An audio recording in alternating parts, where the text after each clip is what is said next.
He came out of nowhere and saved my life. But what I found out about him afterward left me speechless. A hero in the moment, but a man with a dangerous past. Was he truly someone I could trust? Or was he hiding something far darker? You won't believe how this story ends. The air was cold that evening, the kind of chill that settles in your bones. I had just finished a late shift at the diner and was walking home alone through the dimly lit streets of our small town. The shortcut through the alley behind the hardware store saved me 10 minutes, but tonight it would change my life forever. As I turned the corner, I saw them. Two men, tall and menacing, blocking the narrow alley. My heart skipped a beat as one of them stepped forward, his voice low and threatening. "Hand over your bag," he said, his eyes glinting with malice. Panic surged through me. My hands trembled as I clutched my bag tighter. "Please," I whispered. "I don't have much." Before I could react, one of the men grabbed my arm, yanking me toward him. I screamed, but it only seemed to amuse them. My mind raced. There was no one around, no one to help.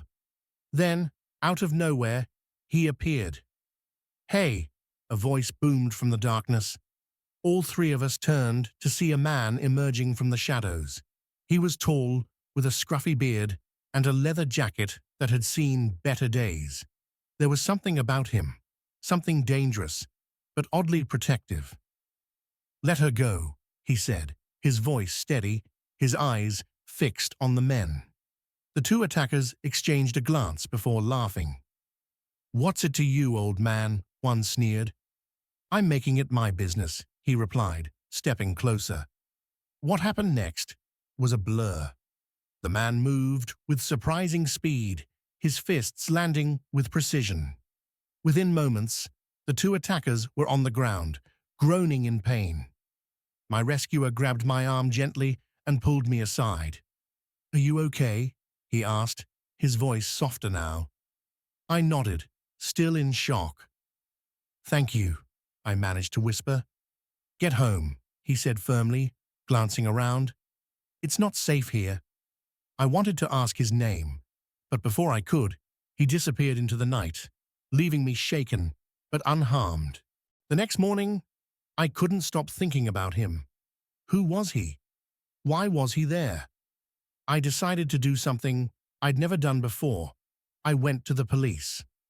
Officer Daniels listened patiently as I recounted the events of the night before. When I described my rescuer, his expression changed. "You said he had a beard and a leather jacket?" he asked, his tone cautious. "Yes," I replied. "Do you know him?" Daniels hesitated before nodding. "Sounds like Jack Carter. He's known around here. He's done some time." "Time? For what?" I asked, my stomach sinking. "Robbery," Daniels said.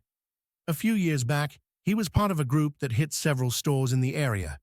He got out on parole recently." I was stunned. The man who had saved me, who had risked his own safety to protect me, was a criminal. I couldn't let it go. I needed answers. After some digging, I found out where Jack lived. A run-down apartment on the edge of town. My heart pounded as I knocked on his door. When he opened it, he looked surprised to see me. "You shouldn't be here," he said gruffly. "I just wanted to thank you," I said quickly, "for last night." He sighed, running a hand through his hair. "You already thanked me. You should stay away from guys like me." "But why?" I asked. "Why did you help me?" Jack looked at me for a long moment before replying. "Because I've done things I'm not proud of, things that hurt people.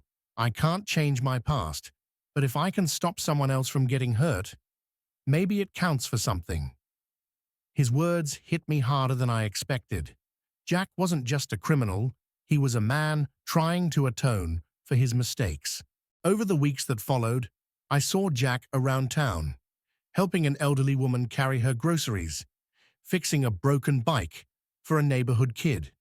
He kept to himself, but his actions spoke louder than words. One day, I brought him coffee and sat with him on a park bench. "You're not who they think you are," I said. He chuckled, shaking his head. "Maybe not, but people don't forget." "Maybe they don't," I replied. "But you've done good, Jack. You saved me. That matters." Months later, when the town heard about Jack's actions that night, perceptions began to shift. People started seeing him not just as a man with a past, but as someone who was trying to make a difference.